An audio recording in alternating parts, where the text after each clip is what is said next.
आज हमारा विविध संगठनों का एक डेलीगेशन आदरणीय एसपी साहब को मिला, क्योंकि यहाँ पर जिले में जिस तरह की पुलिस डिपार्टमेंट के अंदर केसेस रजिस्टर हुई है, कुछ मर्डर हुए हैं, कुछ लिंचिंग हुई है, कहीं पर और तकलीफ हुई है। धरनगांव का मैटर हो, जामनेर का मैटर हो, चाहे दहीगांव का हो, चाहे यावल का हो, सविस्तर साहब से बातचीत हुई और हमने उनसे रिक्वेस्ट की कि साहब पुलिस डिपार्टमेंट में जो लोग ऐसे ऑफिसर जो संगठनों के अंदर जाकर और हाथ में तलवार लेके उसमें शामिल होते हैं, ये मुनासिब नहीं है। संगठन जो होती है, अगर कोई अच्छी संगठन है, कोई रिलीजियस त्योहार है, कोई शांति रैली है, उसमें अगर ऑफिसर इस तरह करे तो समझ में आता है। तो ये नहीं होना चाहिए। दूसरी बात कि ऐसे डेलिकेट केस के अंदर कि वहां पर 90 दिन के अंदर चार्जशीट दाखिल नहीं होती है, और होती है तो उसके अंदर त्रुटि रहती है, तो 10-15 दिन तो कोर्ट आराम से देती है और मुद्दत बढ़ा के। अभी तो 1 साल का बीएनएस के अंदर कायदा हो चुका है कि पुलिस 1 साल तक अपनी हिरासत में रख सकती है। और चार्जशीट भेजने में अगर देरी हो रही थी तो परमिशन लेके और 15 दिन मांगते थे। इससे मैसेज गलत जाता है, लोगों में गलतफहमी फैलती है। आपने जो कुछ भी किया, अरेस्ट किया, और आप जो फरार है उनको भी आप ढूंढ रहे हैं। और हम तो चाहेंगे साहब कि ये आपके लिए भी बहुत प्रेस्टीज है, क्योंकि लोगों के मन में ये भावना है कि भाई एक ऐसे ताल्लुके के अंदर वो मामला हुआ है जिसका हुकूमत के अंदर बहुत बड़ा दखल है, और वो एक पर्टिकुलर सरकार के मंत्री भी है, तो बिना कारण एक गलत मैसेज जाता है। इस पर ध्यान दीजिए। दूसरा दहीगांव का और जो मामला है यावल का, वो यावल का मामला तकरीबन फाइनल हो चुका है, दहीगांव का फाइनल हो चुका है। उसकी भी शादी इन टाइम जो है तो मतलब जानी चाहिए, वरना उसका फायदा जो है तो आरोपियों को मिलता है।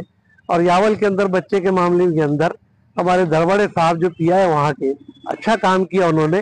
सिर्फ एक आरोपी के लिए वो थोड़ा सोच रहे हैं, वो भी वक्त के अंदर हमारी चार्जशीट फाइनल होनी चाहिए, ये हमने उनसे रिक्वेस्ट की। और जो धरनगांव का मैटर है, वहाँ पे जो लोगों ने जिस तरह के लव जिहाद और इस तरह के मामला के जो पोस्टर लगाए थे, आरती करते हैं हमारे हिंदू भाई, कोई प्रॉब्लम नहीं है, लेकिन आरती में लव जिहाद और ये सब चीजें लाना और बांगड़ा पहनो, इस तरह उत्तेजित बातें करने मुनासिब नहीं है। उनके खिलाफ भी कुछ ना कुछ प्रतिबंधक कार्रवाई होनी चाहिए। इमीडिएट साहब ने फौरन जो है वो यावल के पीआई साहब से बात की, दोनों केस के बारे में चार्जशीट विद इन टाइम दाखिल होनी चाहिए, इसके ऊपर उन्होंने जो है तो इंस्ट्रक्शन दिए। और धरनगांव के मामले भी आश्वासित किया कि वहाँ के मामले को मैं देखता हूँ और वहाँ भी कुछ प्रतिबंधक कार्रवाई वगैरह के मामला करता हूँ। हम एसपी साहब के मशहूर है कि उन्होंने हम सब की बात गौर से सुनी, समय दिया काफी और वादा किया हमसे। अलग अलग मुख्तलिफ संगठनों के जिम्मेदार बहुत डिटेल में आज हमारे एसपी साहब से हमारी मुलाकात हुई। हम उनका शुक्रिया अदा करते हैं कि बहुत वक्त उन्होंने दिया, और इस पूरी मुलाकात में हमने फोकस किया खासतौर से जामनेर के मामले में जो तलवार वाला मसला आया है, उसको लेकर भी साहब से बिल्कुल तफसीली गुफ्तगू हुई, और सुलेमान मर्डर को लेकर भी हमारी तफसीली गुफ्तगू हुई। हमने बाकायदा रखा बात को कि डिपार्टमेंट उसमें वक्त मांग सकता था, 10-15 दिन का वक्त मांग सकता था। और खासतौर से फिर हमने उस बात का भी जिक्र किया कि हमारे कुछ साथी है जो उस मामले में पॉजिटिव तौर पर अच्छे से काम कर रहे थे, तो हम इसी को लेकर के भाई वो काम कर रहे हैं, इस मुद्दे को लेकर तो हम थोड़ा सा शांत थे और हमें यकीन था कि ये अच्छे से मामला हल होगा। लेकिन उस ग्रुप से भी हम अपील कर रहे थे कि भाई अगर ऐसा था तो आपने 90 दिन के अंदर आपने भी उस पर गौर करना था कि ये मामला कहाँ रुका हुआ है, जिसकी वजह से आज वो मामला थोड़ा सा पिछड़ गया है।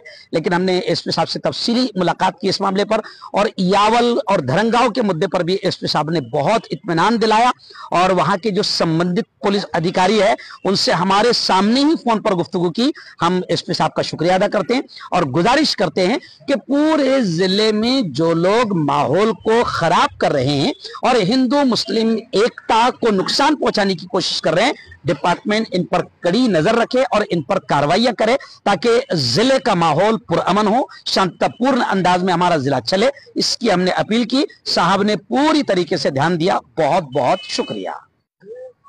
सध्या आपल्या जळगाव जिल्ह्यात विविध ठिकाणी काही गुन्हे घडलेले आहेत, त्यात खून सुद्धा झालेले आहेत।